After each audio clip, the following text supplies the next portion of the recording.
Hola a todos. En esta clase vamos a ver una expresión idiomática en español que es tomar el pelo. Tomar el pelo es una expresión idiomática que vale, que es usada y es entendible en absolutamente todos los países de habla hispana del mundo.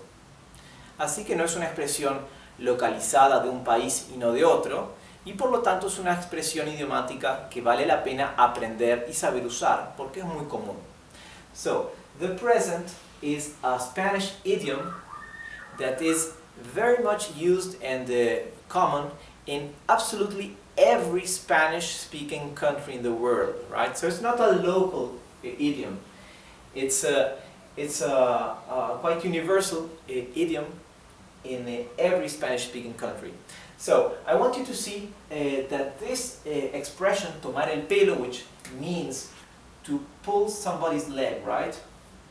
To pull somebody's leg, okay?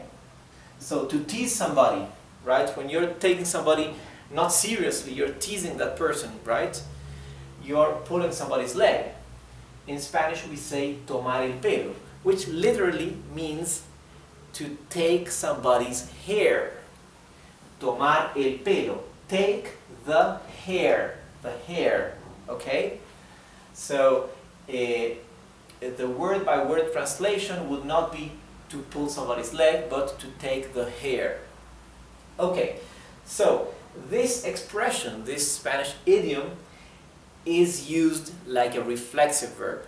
And I spoke about the reflexive verbs in Spanish. There's no way you can actually avoid knowing how to use reflexive verbs in Spanish, because in Spanish we use them all the time, okay?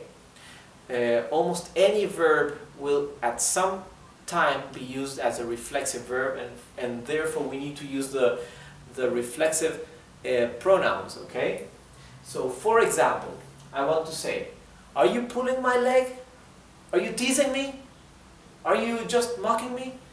We would say, ¿me estás tomando el pelo? El pelo. ¿Me estás tomando el pelo? So, here is the reflexive pronoun. Me means to me, okay? We have seen reflexive pronouns in a previous lesson, and if you don't remember how to use them, I strongly recommend you to go back to that class to see how they are used. This is super important in Spanish, how to use reflexive pronouns for reflexive verbs, okay? So, me estás tomando el pelo. To me, are you taking my hair? Or to me, are you pulling my leg?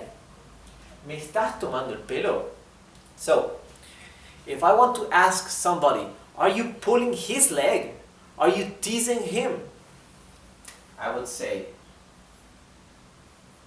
¿le estás tomando el pelo?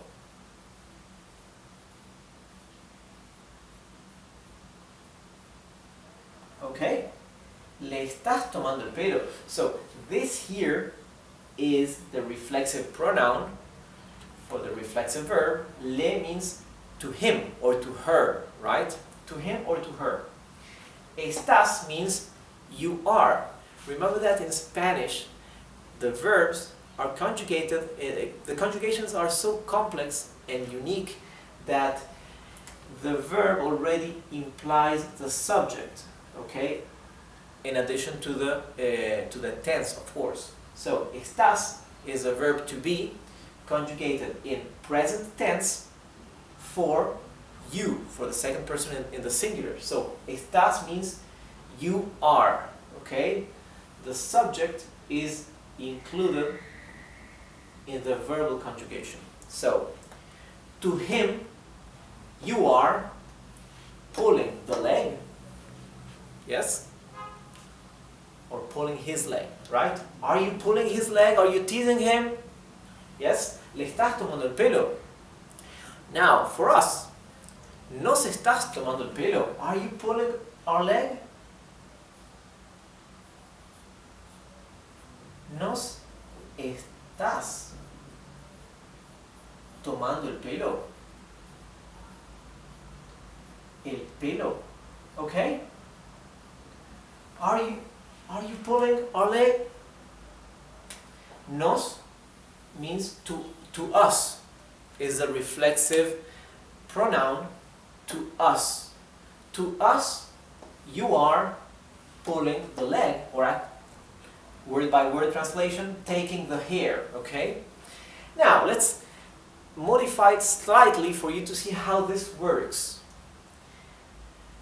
Here we are saying, are you pulling our leg? Now, you, this is you singular. If I want to use a you plural, the plural you all, right?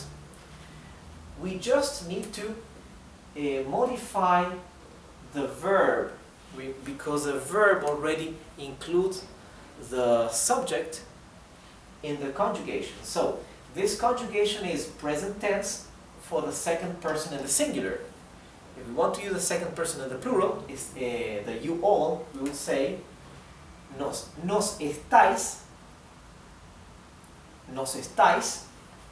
if it were in Spain, or nos están for Latin America, okay? ¿Nos estáis tomando el pelo? Are you all pulling our leg? Or nos están tomando el pelo? Are you all pulling our leg? Yes? So you see, in Spanish we have two ways of conjugating the you all, the you plural, right? One is used in Spain, the other one is used in Latin America.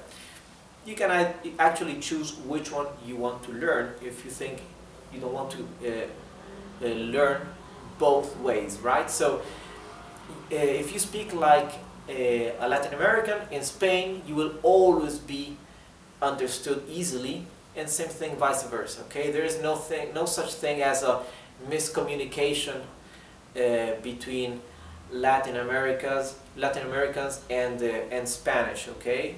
So despite the very small slight differences, those are very, very irrelevant, okay? So, ¿nos estáis tomando el pelo? Now, I want to ask, is he pulling our leg? Right? Again, is he pulling our leg? I just modified the verb for it to show that the subject is the third person in the singular, he or she, right? Nos está tomando el pelo. Okay? So, how we conjugate the verb will indicate who is the subject. Okay? And in a reflexive verb or reflexive sentence like here, the reflexive pronoun indicates who is the recipient of whatever action we are talking about. In this case, pulling the leg. To us. Right? Okay? So, somebody's pulling a leg. Alguien me está tomando el pelo. ¿Qué hago? Lo mando al diablo.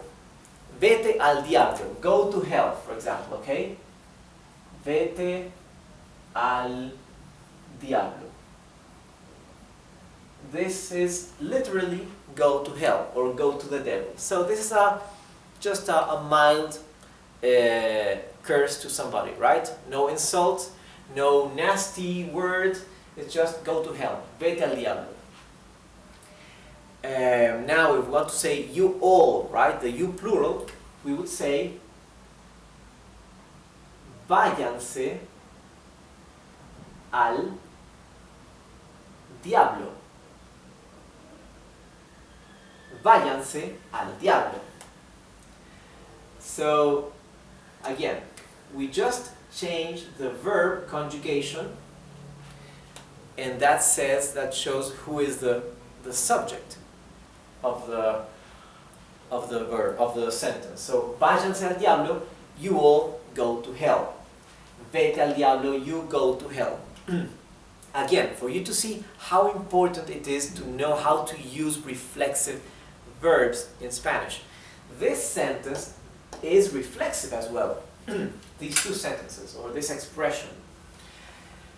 The verb ve is the verb to go, right? You go, singular, you plural, you all go. And te is the reflexive pronoun, because actually we do not say go to hell, we say go yourself to hell, right? Go yourselves to hell. Unfortunately, that's how we say it in Spanish. We use reflexive verbs all the time. So, vete al diablo, you go yourself to hell. Váyanse al diablo, you all go yourselves to hell. Okay? So, just go to hell without the reflexive pronoun. Ve al diablo would be, right? Ve al diablo. This is not used, you know.